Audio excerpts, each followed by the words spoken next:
Bienvenue dans ce livre audio. Comprendre la vraie nature de la passion. Par Ulrich Mapola. Dans cet ouvrage, nous découvrons que la passion n'est pas un simple loisir, mais la fondation de toute réussite et de toute liberté. Vous apprendrez pourquoi la société nous transforme en exécutants et comment briser la cage dorée de la sécurité pour retrouver votre mission de vie. Chapitre 1. Comprendre la vraie nature de la passion. Avant de parler de richesse, de réussite ou de liberté financière, nous devons revenir à la fondation, la passion. Beaucoup cherchent l'argent en premier, mais très peu cherchent ce qui les anime profondément. Pourtant, c'est là que tout commence. Qu'est-ce que la passion? Au-delà du loisir. La passion n'est pas simplement ce que vous faites pour vous détendre. Ce n'est pas juste un divertissement. La véritable passion est une activité que vous faites naturellement, avec plaisir, sans avoir besoin de vous forcer. Micro-histoire. Le comptable et l'horloger. Imaginez deux hommes, John et Mark. John travaille dans une banque. Chaque matin, son réveil sonne comme une alarme incendie. Il se lève le ventre noué. Pour lui, analyser un dossier de crédit demande un effort surhumain. À 17 heures, il est vidé, épuisé non pas physiquement, mais intérieurement. Mark, lui, répare de vieilles montres. Parfois, il passe 6 heures courbé sur un mécanisme minuscule. Il oublie de manger, il ne voit pas le temps passer. Quand il a fini, il a mal au dos, oui, mais son esprit est frais, joyeux et satisfait. La différence est que John travaille contre sa nature, alors que Mark travaille dans sa passion. Quand vous êtes dans votre passion, vous ne ressentez pas cette lourdeur intérieure. L'effort vous paraît léger. C'est cette aisance que l'on appelle la paix du cœur. La loi du moindre effort pour un résultat maximal. Il existe une idée reçue selon laquelle il faut développer les grands domaines avant de réussir. C'est faux. L'observation du monde réel nous montre une vérité différente. Il y a des gens qui, grâce à leur passion, nourrissent leur famille et deviennent célèbres en semblant fournir moins d'efforts que ceux qui s'épuisent au travail. Pourquoi? Parce que la passion agit comme un levier. Quand une personne agit dans sa passion, elle apprend plus vite. Elle développe une maîtrise sans épuisement moral. Une petite action dans sa passion produit plus de résultats qu'un grand effort dans un domaine subi. Ce n'est pas de la magie, c'est de l'alignement. Comme un poisson dans l'eau qui nage plus vite qu'un chien, celui qui est dans son élément dépasse naturellement les autres. Exemple de la loi du moindre effort pour un résultat maximal. Il existe une idée reçue selon laquelle il faut souffrir pour réussir. C'est faux. L'observation du monde réel nous montre une vérité différente.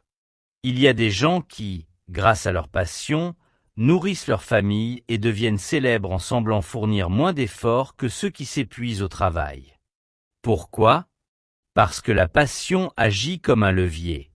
Quand une personne agit dans sa passion, elle apprend plus vite. Elle développe une maîtrise sans épuisement moral. Une petite action dans sa passion produit plus de résultats qu'un grand effort dans un domaine subi. Ce n'est pas de la magie, c'est de l'alignement. Comme un poisson dans l'eau qui nage plus vite qu'un chien, celui qui est dans son élément dépasse naturellement les autres. 3. Jetez un œil au parcours des athlètes, des musiciens ou des leaders. Le schéma est toujours le même. Micro-histoire. L'entraînement sous la pluie. Un jeune footballeur passionné n'a pas besoin qu'on le pousse hors du lit pour aller courir sous la pluie. Ce qui fatigue les autres le stimule. Là où ses amis voient une corvée, il pleut, c'est dur, lui voient une opportunité de jouer. La répétition devient un plaisir, et c'est cette répétition sans contrainte qui crée l'excellence. La richesse qui suit n'est qu'une conséquence de cette excellence. C'est la même chose pour les dirigeants. Les grands leaders ne subissent pas la responsabilité, Ils aiment résoudre des problèmes et organiser. Cette passion devient leur capital financier. La passion comme mission de vie. Travailler uniquement pour payer ses factures ou survivre fatigue l'âme. Travailler à partir de sa passion nourrit l'être entier. Votre passion n'est pas un hasard. C'est votre vocation. C'est votre mission sur cette terre. Ce qu'il faut retenir. La passion est le capital le plus puissant de l'être humain. Quand vous construisez à partir d'elle, vous avancez sans vous perdre. Avant de chercher l'argent, cherchez l'alignement. Chapitre 2. Comment l'environnement nous éloigne de nous-mêmes. Si la passion est si naturelle et puissante, pourquoi tant de gens passent-ils leur vie sans jamais la vivre? La réponse ne se trouve pas dans un manque de talent, mais dans l'environnement dans lequel nous avons grandi. La société, une usine à conformité. La société a un objectif, maintenir l'ordre et la stabilité. Pour cela, elle valorise la sécurité et les chemins déjà tracés. Le système ne veut pas créer des génies passionnés, il veut former des exécutants fiables. Micro-histoire. L'oiseau en cage. Imaginez un oiseau né pour voler haut. Dès sa naissance, la société lui construit une belle cage dorée appelée « sécurité de l'emploi ». On lui dit « Ne vole pas trop haut, il y a du vent, c'est dangereux. Reste ici, tu auras des graines tous les jours. » L'oiseau finit par oublier qu'il a des ailes. Il marche dans sa cage toute sa vie, sentant un vide terrible, sans savoir que le ciel l'attendait. La passion demande de sortir du cadre, d'explorer, et parfois de désobéir à la norme établie. L'école. L'école est utile mais incomplète. L'école nous apprend à lire, écrire et compter. Mais elle ne pose presque jamais la question essentielle. Qu'est-ce que tu aimes vraiment? Elle mesure l'intelligence académique, pas la vocation personnelle. Micro-histoire. Le cancre créatif. Léo était nul en mathématiques. Ses professeurs disaient qu'il n'avait pas d'avenir. Pourtant, dans la marge de ses cahiers, Léo dessinait des vêtements incroyables. Pendant les cours, il rêvait de tissus et de couleurs. L'école l'a jugé sur sa capacité à résoudre des équations, ce qu'il détestait, mais a ignoré son génie pour la mode, sa passion. Léo a quitté l'école en se sentant bête, alors qu'il était simplement un créateur né dans un système fait pour des analystes. Les parents. L'amour qui fait peur. C'est le point le plus délicat. Les parents veulent notre bien. Ils veulent nous protéger de l'échec et de la pauvreté. Mais souvent, ils projettent leur propre peur sur nous. Des phrases comme « ce métier ne nourrit pas son homme » ou « choisis quelque chose de stable » agissent comme des freins invisibles. Sans le vouloir, un parent peut couper l'élan intérieur de son enfant, lui apprenant à chercher l'approbation des autres plutôt que son propre alignement. Le réveil tardif, une même réalité à différents âges. Chez l'enfant, la passion est visible et spontanée, mais souvent corrigée trop tôt, arrête de rêver, fais tes devoirs. Chez l'adulte, les responsabilités, loyer, enfant, prennent le dessus. On se dit « je ferai ça plus tard » et la passion s'endort. Chez la personne âgée, la passion refait surface, mais sous forme de regret, si j'avais su. La grande déduction. Le problème n'est pas que vous manquez de passion. Le problème est que les systèmes, écoles, sociétés, n'ont pas été conçus pour la révéler. Mais voici la bonne nouvelle pour conclure ce chapitre. La passion ne meurt jamais. Elle attend simplement d'être reconnue. Peu importe votre âge ou votre passé, une fois que vous prenez conscience de l'influence de votre environnement, vous pouvez décider de vous réorienter. La passion ne demande pas la permission du système, elle demande juste votre écoute. Chapitre 3. Les tueurs silencieux de la vocation. Après avoir vu comment l'école et la société nous formatent, nous devons identifier les pièges précis qui étouffent la passion au quotidien. Ce chapitre est vital. Même si vous pensez avoir dépassé l'âge de changer de vie, lisez attentivement. Comprendre ces dangers est la seule façon d'éviter de les transmettre inconsciemment à vos enfants. Vous ne pouvez pas guider un proche si vous ne savez pas identifier les pièges qui le menacent. La peur, une prison mentale. La peur est le premier ennemi. Peur de l'échec, peur du manque d'argent, peur du regard des autres, que va dire la famille? La peur se déguise souvent en prudence ou en réalisme. Mais en réalité, elle vous pousse à choisir ce qui rassure plutôt que ce qui élève. Micro-histoire. L'ingénieur et la boulangerie. Alain était un ingénieur brillant. Tout le monde l'admirait pour son poste stable. Mais au fond, Alain rêvait d'ouvrir une boulangerie artisanale. Il avait peur que ses collègues se moquent de lui. Un ingénieur qui fait du pain? Quelle chute! À cause de cette peur du regard social, Alain est resté ingénieur. Il a fini sa carrière avec un ulcère à l'estomac et un sentiment de gâchis. Il n'a pas manqué de compétences pour devenir boulanger, il a manqué de courage pour affronter le jugement des autres. La comparaison, le voleur de joie. Se comparer, c'est essayer de vivre la vie de quelqu'un d'autre. Aujourd'hui, avec les réseaux sociaux, nous voyons la réussite, souvent fausse, des autres en permanence. Cela nous détourne de notre propre couloir. Note pour le parent guide. Si vous comparez sans cesse votre enfant au voisin, regarde Thomas, lui il a de bonnes notes en maths, vous lui apprenez à s'ignorer lui-même pour imiter les autres. Vous éteignez sa lumière unique. Les fausses priorités, l'argent avant le sens. On nous apprend très tôt. Fais ça d'abord, tu feras cela plus tard. C'est un mensonge dangereux. Travailler dur sans passion épuise l'âme. Travailler avec passion donne de l'énergie, même dans l'effort. Micro-histoire. Le chauffeur de taxi philosophe. J'ai rencontré un chauffeur de taxi qui travaillait 12 heures par jour. Il semblait épuisé. Il m'a dit: je fais ça pour payer les études de droit de mon fils. Je lui ai demandé: votre fils aime le droit? Il a répondu: non, il déteste ça, il veut être cuisinier. Mais le droit, c'est la sécurité. Ce père, par amour, finançait la future dépression de son fils.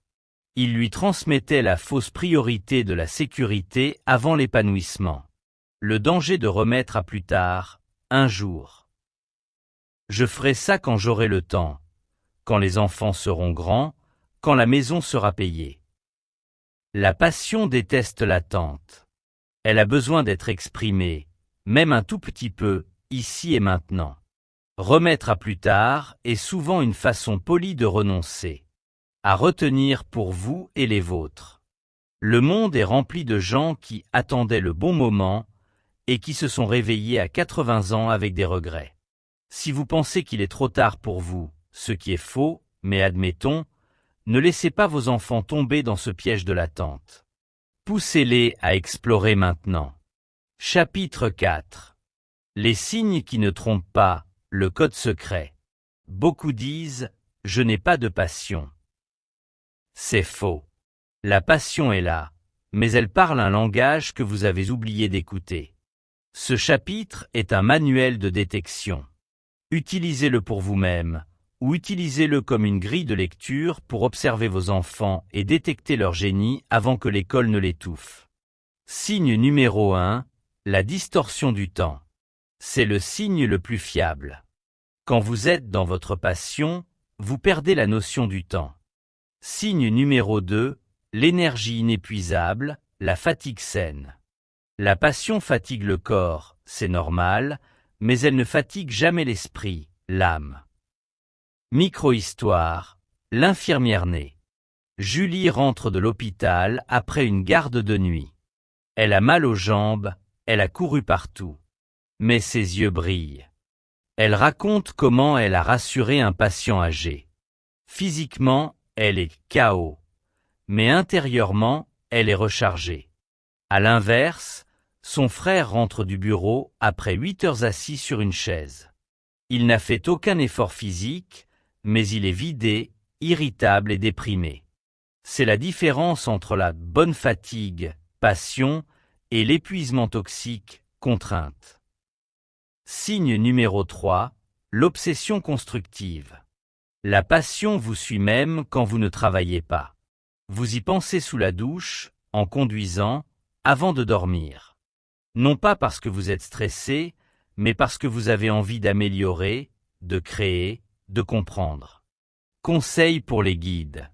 Si votre adolescent parle tout le temps de mécanique, de maquillage ou de code informatique, ne lui dites pas « arrête avec ça », parle d'autre chose. C'est son obsession constructive. C'est la graine de sa future expertise. Signe numéro 4, l'apprentissage accéléré.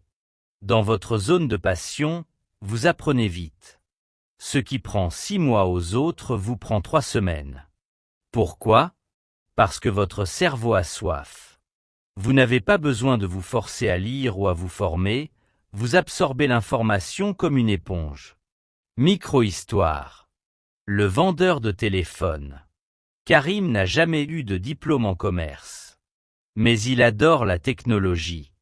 Il connaît toutes les fiches techniques des smartphones par cœur, juste pour le plaisir. Quand un client entre dans la boutique, Karim ne vend pas, il partage sa passion. Il vend 10 fois plus que ses collègues diplômés qui appliquent des techniques de vente forcée. Karim est aligné, donc il est performant sans effort. Micro-histoire. L'enfant et les Legos. Observez un enfant qui joue. Appelez-le pour manger, il ne vous entend pas. Il est dans sa bulle. Il peut construire une tour pendant 3 heures sans s'ennuyer. C'est ça, la passion. Si au travail, vous regardez votre montre toutes les 10 minutes, vous n'êtes pas à votre place. Si vous commencez une tâche à 9 heures et que vous êtes surpris qu'il soit déjà 14 heures, vous êtes sur une piste en or. Signe numéro 2, l'énergie inépuisable, la fatigue saine. La passion fatigue le corps, c'est normal, mais elle ne fatigue jamais l'esprit, l'âme. Micro-histoire, l'infirmière née. Julie rentre de l'hôpital après une garde de nuit. Elle a mal aux jambes, elle a couru partout. Mais ses yeux brillent. Elle raconte comment elle a rassuré un patient âgé. Physiquement, elle est KO. Mais intérieurement, elle est rechargée. À l'inverse, son frère rentre du bureau après 8 heures assis sur une chaise. Il n'a fait aucun effort physique, mais il est vidé, irritable et déprimé. C'est la différence entre la bonne fatigue, passion, et l'épuisement toxique, contrainte. Signe numéro 3, l'obsession constructive. La passion vous suit même quand vous ne travaillez pas. Vous y pensez sous la douche, en conduisant, avant de dormir. Non pas parce que vous êtes stressé, mais parce que vous avez envie d'améliorer, de créer, de comprendre. Conseil pour les guides. Si votre adolescent parle tout le temps de mécanique, de maquillage ou de code informatique, ne lui dites pas « arrête avec ça », parle d'autre chose. C'est son obsession constructive. C'est la graine de sa future expertise. Signe numéro 4, l'apprentissage accéléré. Dans votre zone de passion, vous apprenez vite. Ce qui prend 6 mois aux autres vous prend 3 semaines. Pourquoi ? Parce que votre cerveau a soif. Vous n'avez pas besoin de vous forcer à lire ou à vous former, vous absorbez l'information comme une éponge. Micro-histoire. Le vendeur de téléphone. Karim n'a jamais eu de diplôme en commerce. Mais il adore la technologie. Il connaît toutes les fiches techniques des smartphones par cœur, juste pour le plaisir. Quand un client entre dans la boutique, Karim ne vend pas, il partage sa passion. Il vend 10 fois plus que ses collègues diplômés qui appliquent des techniques de vente forcée. Karim est aligné, donc il est performant sans effort. Conclusion du chapitre. Trouver sa passion n'est pas chercher à l'extérieur. C'est écouter ce qui est déjà là, à l'intérieur. Si vous avez raté ces signes pour vous-même par le passé, devenez l'observateur attentif de votre entourage. Vous avez le pouvoir de valider la passion d'un enfant au lieu de la détruire. C'est peut-être là votre plus belle mission aujourd'hui. J'avais su. La grande déduction. Le problème n'est pas que vous manquez de passion. Le problème est que les systèmes, écoles, sociétés, n'ont pas été conçus pour la révéler. Mais voici la bonne nouvelle pour conclure ce chapitre. La passion ne meurt jamais. Elle attend simplement d'être reconnue. Peu importe votre âge ou votre passé, une fois que vous prenez conscience de l'influence de votre environnement, vous pouvez décider de vous réorienter. La passion ne demande pas la permission du système, elle demande juste votre écoute. Chapitre 5. Transformer la passion en valeur, la loi du service. Avoir une passion, c'est bien. Mais pour qu'elle génère de la richesse et de l'impact, elle doit sortir de votre sphère privée pour devenir une solution pour les autres. La passion est un don que vous avez reçu, mais la richesse est le salaire que vous recevez pour avoir mis ce don au service d'autrui. La passion n'est pas de l'égoïsme. Beaucoup pensent que suivre sa passion est un acte narcissique. C'est le contraire. Votre passion est la clé qui ouvre la porte d'un problème que quelqu'un d'autre rencontre. Micro-histoire. L'ébéniste et le dos douloureux. Marc aimait le bois. Au début, il fabriquait des chaises pour lui. C'était sa passion. Mais il ne gagnait rien. Un jour, il a observé les gens qui travaillent au bureau et qui se plaignent du mal de dos. Il a utilisé sa passion pour concevoir une chaise en bois ergonomique, belle et curative. Marc n'a plus seulement travaillé le bois, sa passion, il a soulagé la douleur, son service. C'est à ce moment précis que les gens ont commencé à faire la queue devant son atelier. Le rôle de guide, enseigner la notion de « valeur » à vos enfants. Si vous avez des enfants ou des jeunes autour de vous, ne leur apprenez pas à chercher un emploi qui paye. Apprenez-leur à chercher un problème qu'ils aiment résoudre. Le conseil de sagesse. Celui qui cherche l'argent finit par s'épuiser. Celui qui cherche à être utile finit par être riche. Montrez-leur que leur talent est un outil de service, pas seulement un plaisir personnel. La structure du succès. Passion plus competence equals excellence. La passion seule ne suffit pas. Elle est le moteur, mais la compétence est le volant. Vous devez polir votre passion, l'étudier, l'approfondir jusqu'à ce qu'elle devienne une expertise rare. Micro-histoire. Le cuisinier du dimanche. Sophie aimait cuisiner. Elle avait du talent. Mais pour en vivre, elle a dû apprendre la gestion, l'hygiène et le marketing. Elle a dû transformer son goût en un système. La sagesse ici, c'est de comprendre que la passion nous donne l'énergie de supporter l'apprentissage des parties ennuyeuses du métier. Chapitre 6. La discipline, l'armure de la passion. On croit souvent que parce qu'on est passionné, tout sera facile. C'est un piège. La passion sans discipline est un feu de paille qui s'éteint au moindre vent de difficulté. Limite de la motivación constante. Il y aura des jours où vous ne sentirez pas votre passion. Des jours où vous serez fatigué, où le doute s'installera. C'est là que la discipline prend le relais. Micro-histoire. L'écrivain et la page blanche. Un jeune homme demande à un écrivain célèbre « Écrivez-vous seulement quand vous êtes inspiré ?» L'écrivain répond « Non, j'écris tous les matins à 8 heures. » Heureusement, l'inspiration finit par comprendre le rendez-vous et elle me rejoint vers 8h15. La leçon, ne demandez pas à vos enfants d'être motivés. Apprenez-leur à être engagés. La passion est le point de départ, la discipline est la route. La stratégie du petit pas, l'effet cumulé. Le livre original insiste sur la constance. Ne cherchez pas à changer de vie en 24 heures. Cherchez à faire 1% de progrès chaque jour. Note pour l'entourage. Si vous voyez, la déduction finale de ce chapitre est simple. La réussite ne tient pas à la chance. Elle tient à la décision de reconnaître sa passion et au courage de rester constant. Micro-histoire. Le grand-père et le jardin. Un vieil homme plante un arbre dont il sait qu'il ne verra jamais les fruits. Un passant lui demande « Pourquoi faites-vous cela ?» Le rôle du guide, apprendre la patience aux siens. Si vous voyez votre enfant échouer ou se décourager dans un projet qui lui tient à cœur, ne lui dites pas « Je t'avais dit que c'était dur ». Dites-lui « Tes racines sont en train de se former ».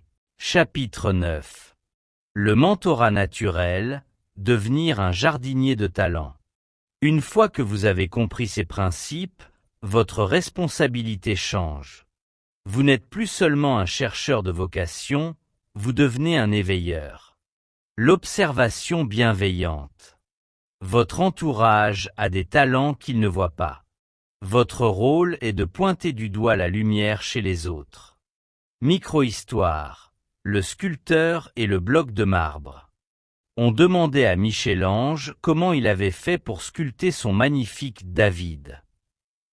Il répondit « David était déjà là, dans le bloc de marbre. Je n'ai fait qu'enlever le surplus pour le laisser apparaître. » La sagesse. En tant que parent ou leader, vous ne créez pas le talent de... Chapitre 10. La déduction finale, votre signature sur le monde. Le livre d'Ulrich Mapola se ferme sur une promesse. Celui qui vit aligné avec sa passion ne meurt jamais vraiment, car il laisse derrière lui une œuvre, une inspiration ou un héritage vivant. La vie est une décision, pas un accident. Vous avez maintenant les clés. Vous pouvez choisir 2. Les actions concrètes à poser dès aujourd'hui. La connaissance sans action est une richesse stérile. Voici ce qu'il faut mettre en place. L'écoute quotidienne. Accordez-vous du silence pour entendre votre langage intérieur. La formation continue. Nourrissez votre passion par l'apprentissage pour qu'elle devienne une expertise rare. Le petit pas. Commencez là où vous êtes, avec ce que vous avez, même si c'est modestement. Le tri relationnel. Entourez-vous de personnes qui nourrissent votre élan plutôt que de celles qui le freinent. 2. La déduction finale. La vie est une décision. En observant le monde réel, on voit que la différence entre celui qui survit et celui qui vit pleinement ne tient pas à la chance. Elle tient à la décision de reconnaître sa passion. Elle tient au courage de rester constant malgré les obstacles. Elle tient à la certitude que la richesse est la conséquence naturelle d'un être aligné. 3. Votre engagement envers vous-même. Votre passion est votre mission sur cette terre. L'ignorer, c'est se perdre. La suivre, c'est s'épanouir pleinement. Index revers pointant vers la droite blanc, promettez-vous de ne plus jamais sacrifier votre paix pour une réussite sans âme. Conclusion General. Vous avez désormais les clés. La porte de l'épanouissement et de la richesse est devant vous. Elle ne demande pas la permission du système, elle demande votre écoute et votre action. Tracez votre chemin. Le monde attend votre lumière.